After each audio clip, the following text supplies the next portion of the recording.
Welcome back to part 2 of Chauna Mahal.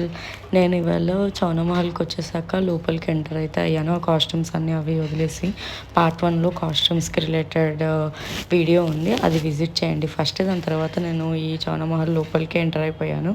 Enter అయిన తర్వాత museum, ఆ కింగ్స్ యూజ్ చేసిన కాయిన్స్, నోట్స్ అండ్ వాళ్ళ కత్తులు, వాళ్ళ క్రాకరీ యూనిట్, ఏ ఏ ఇన్స్ట్రుమెంట్స్ యూజ్ చేసేవాళ్ళు, అండ్ క్వీన్ చెప్పులు అయితే చాలా బాగా నచ్చాయి నాకు. ఇక్కడ హీల్స్ అప్పట్లోనే చూడండి ఎంత, అది లైక్ చెక్కతో అంట.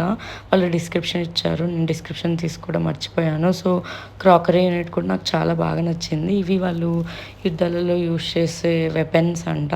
అరేంజ్మెంట్ చాలా బాగుంది. నాకైతే లైక్ బాహుబలి కాస్ట్యూమ్స్ కనపడ్డాయి అక్కడ. సేమ్ లైక్ బాహుబలిలో మనం చూసాం కదా, అవి ఆల్రెడీ లైక్ పాతకాలంలో చూసినట్టే ఉన్నాయి. ఇంకా సింహాద్రి కత్తులు ఇవన్నీ నాకు మనం తెలుగు మూవీస్ గుర్తొచ్చాయన్నమాట.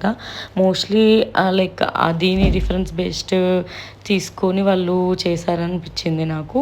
అండ్ ఇక్కడ చూసినట్టయితే అన్ని రకాల కత్తులు అండ్ వాళ్ళు ఎలా యూజ్ చేసేవాళ్ళు అండ్ దేనికి దేనికి యూజ్ చేసేవాళ్ళు అనే డిస్క్రిప్షన్ కూడా వాళ్ళు ఉన్నారు.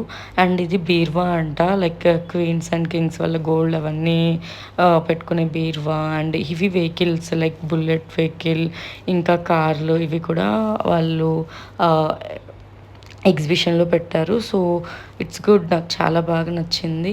ఇఫ్ వీకెండ్ మీరు ఏదైనా కొత్త ప్లేస్ కోసం అది చూస్తుంటే this is the best option. And ప్రిపేర్డ్గా వెళ్ళడం మంచిదన్నమాట. ఎందుకంటే లైక్ లోపల విజిట్ చేసి మనం ఆ డే అంతా స్పెండ్ చేయొచ్చు, లోపల డే అంతా స్పెండ్ చేయొచ్చు. మేము ప్రీ ప్లాన్డ్గా వెళ్ళలేదు, సో బిఫోర్ లంచ్ వెళ్ళాము. సండే రోజు టైమింగ్స్ వచ్చేసి 10 to 5 ఉన్నాయి. ఈచ్ టికెట్ 100 రూపీస్ ఉన్నాయన్నమాట. మనం ఈజీగా వెళ్ళిపోవచ్చు. చాలా బాగుంది ప్లేస్ అయితే, మీరు కూడా విజిట్ చేయండి. Thanks for watching.